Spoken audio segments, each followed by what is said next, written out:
My father is Iraqi and my mother is German.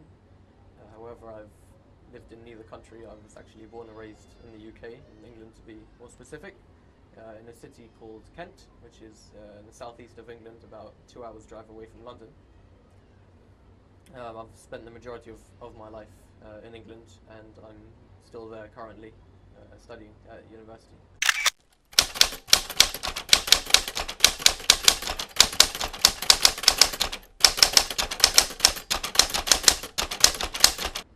At university I'm currently studying economics.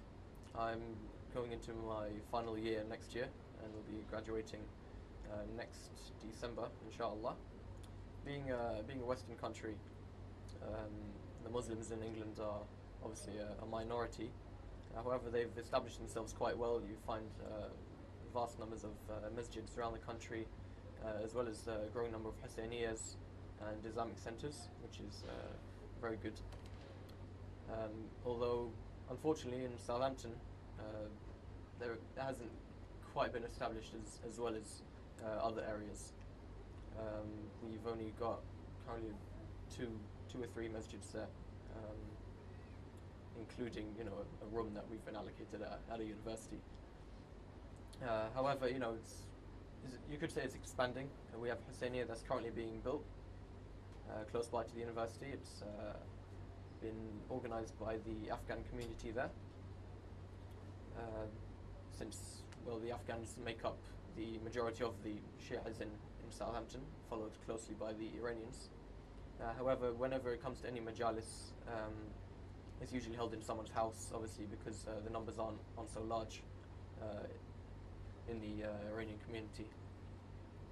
The Muslims in Southampton tend to be Pakistani or Malaysian predominantly, with a number of Indonesians and a few Arabs here and there, usually studying at the university. Southampton itself is, you could say, a trading hub or a port in England. It's right on the south coast, so usually, shipping's quite a big thing there. Unfortunately, there are no beaches because the ports have taken up pretty much the whole coast. But it's quite a quiet area compared to places like London. You've kind of got your city part, and then you've got the more countryside sorts of areas around. So you could say it's quite varied, but on the most part, when you're comparing it to other major cities, despite being a trading hub, it is relatively quiet, you might say. Despite the small number of Muslims that we have in Southampton, you could say we're quite an active community. Amongst the Shias, since we're quite a small number, we're slowly but steadily trying to increase our presence, you might say. At the university, we hold a Zyarah every Thursday night, and we attract about 25 people, or maybe 20 on average, which is a good start. We haven't actually got our own society at the university yet. There are many universities throughout the UK which have their own Ahlul Bayt society as a separate entity to the Islamic society of the university, since it's mostly Sunni run. Last year, the Ahlul Bayt society had a trial under the Islamic society, although inshallah will become a separate entity next year as the Ahlul Bayt society, since the numbers are growing. That's probably because it became like an official thing. I mean, at the start, it was just the Iranians at the university, and just through word of mouth that people would come to know about the Zyarah that we were hosting every Thursday night. But once it became official, even though it wasn't separate to the Islamic society, just because it became a bit more well known, when people were looking, throughout the university for societies to join, the presence was there of the Ahlul Bayt society. So the numbers were increasing, and inshallah they'll keep on increasing and growing in the coming years. This is my second visit to Karbala. My first visit was 2 years ago. Each time it's been absolutely amazing. It's a really exhilarating experience. I mean, I might say the preloaded images that you have in your head before you come are vastly different to what you truly experience. Many people might be a bit nervous, a bit scared, obviously, with the political situation in Iraq and bombings that might have happened recently or throughout the past few years. However, everyone here is just so calm and just in such good spirits. It's absolutely wonderful to see how everyone is just happy and almost, acting as if there was, no danger at all, which is really great to see around. Even the spiritual feeling. You look on TV and you see how many people are here, how many people come to do Zyarah, how many people come to visit the shrines, and you can never really truly understand what an experience it is until you actually get here. You see on TV and you think, wow, that's a lot of people. That place is absolutely packed, and it's just as soon as you get here, when you're right in the middle of it, it's just a whole new world. It's completely different. The experience is absolutely great. And just visiting the shrines themselves. I remember the first time I was shaking as I was approaching the shrine. I was visiting the shrine of al-Kazzaz, and just went through the security check, the final security check. I'm approaching the door, and I was so nervous. I was with my father, and he'd been a couple of times before and everything, so I could say he was quite calm. Obviously, still, it was quite a big moment because we hadn't been to Iraq for. Well, he hadn't been to Iraq for quite some time, and it was my first time as well. So he was nervous, but I was shaking. It was it's just a crazy thought to think how close you're getting to the shrine. You're at the door, and you're saying your salams as you're going through, and then you just can't help but cry. It's, before you know it, the tears are just streaming down your face. You enter the main court of the shrine, and again, you see it on TV and you think it's a really big space, and then you're there and you just see so many people around you, so many people. You see some praying in one corner, some crying in another, some doing latmi in another corner, everyone in their own little groups. When it's your first time, you're just almost absorbed by the whole atmosphere in one go. And it's quite hard to comprehend. You really have to be there to understand it. It's one of those things where you say you had to be there to really get it.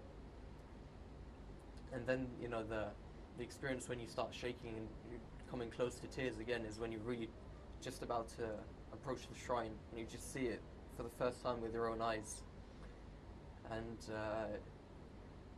despite the fact that it's really, really full, everyone's trying to touch the shrine, everyone's reaching out. People are crying, people are shouting, people are just trying to get there to touch it. And when it's your first time there, it's almost like, you don't really notice it. You just become one of them. And you just want to go there, touch that shrine, grab a hold of it, and just cry your eyes out. It's just one of those things where you have to do it at least once in your life. That was my first time when I came, and the second time wasn't that much different. I thought, it would be, okay, I'm coming for the second time, things might be a bit different, it might not be as special, but again, you go through the doors, you're shaking, you're just quivering, and it's really hard to explain, but, I think just the spiritual presence, it's just absolutely astounding. And, you reach the shrine again, for the next time after 2 years, and you're thinking, I've been blessed with the opportunity to come and visit once more, at least once more. And again, it's just, you just can't control the tears. They just keep flowing, and it's really difficult to even understand yourself. You think, I never cry this much about anything at all, really. I might cry from time to time for various reasons, but, to cry this much for someone who died 1,400 years ago, it's really something that, the whole metaphysical aspect behind it and everything. It's really hard to explain and comprehend, and even to understand unless you've been through it yourself. But it's absolutely great. It's not enough to just hear lectures in other countries or see pictures or see it on TV. You have to come here yourself to really understand what it's all about. And so from this location, just a few meters away from the dome of Imam Hussein alayhi salam, I'd like to take this opportunity just to send a message to my friends, family, and my community to say that you're all in my du'as. Whenever I'm there at the shrine, you're always in my du'as, and inshallah, Allah blesses you with the opportunity to come and visit this holy place, as I have done. Whether you've come here before or not, inshallah, you'll be able to disregard anything that seems to put you off from coming. Just let it all go. Inshallah, Allah will protect you when you come to visit. All I can say is, this really is a once-in-a-lifetime opportunity. If your heart is set on visiting the shrines, you shouldn't let anything deter you. I mean, from my personal experience, I was nervous before I came, but I've honestly never felt so calm before. I mean, it's just so tranquil. The feelings are just unexplainable.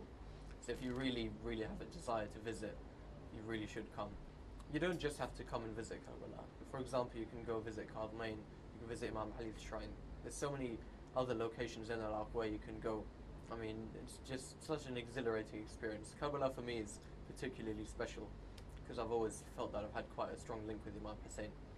But Iraq as a whole for Zyarah is just, it's almost unreal. It's an absolutely fantastic experience. I'd like to thank Imam Hussein TV3 for giving me the opportunity to express my thoughts and feelings from such a wonderful location, and I pray from this holy place for the reappearance of Imam Mahdi. May Allah his